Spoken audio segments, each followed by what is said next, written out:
La malaria, que es una enfermedad transmitida por un mosquito y generada por un parásito, que es el Plasmodium, que tiene varias especies. El más frecuente es Falciparum y afecta sobre todo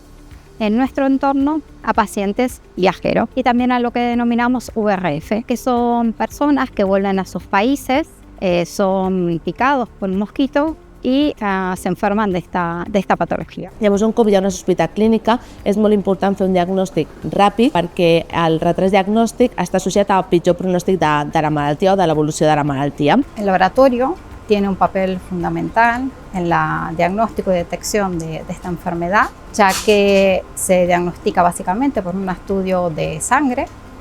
a través de una gota gruesa y una gota fina, y esto requiere de la expertise de un profesional que pueda ver estas estructuras parasitàries en la sangre. Llavors, un cop arriba a la mostra, en aproximadament una hora es faria primer una immunocromatografia ràpida que ens pot indicar o dirigir una mica quina espècie de plasmodium està causant la malaltia. Si la sospita és alta,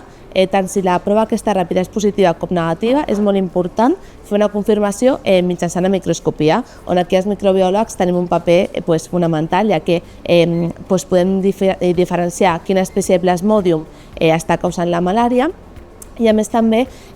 dir quin és el grau de parasitèmia. I això és molt important perquè podrem determinar si aquesta parasitèmia és alta o baixa, y tot això en conjunt indicarà també quina és l'evolució del pacient y quin és el tratament més òptim per aquesta especie de Plasmodium. Además, tenemos otras técnicas para poder estudiarlos, como son la biología molecular a través del estudio de PCR. En este caso, esta detección se reserva en aquellos casos complejos, en aquellos pacientes inmunocomprometidos. El diagnóstico de esta enfermedad es fundamental, ya que habla de la potencial que tiene un laboratorio poder diagnosticar y poder estar atento a posibles brotes y enfermedades tropicales y desatendidas. Que és molt important que els hospitals que són més petits i que potser no tenim tants recursos tecnològics tinguem al costat hospitals més grans o laboratoris més grans, com el cas de Masblau, que és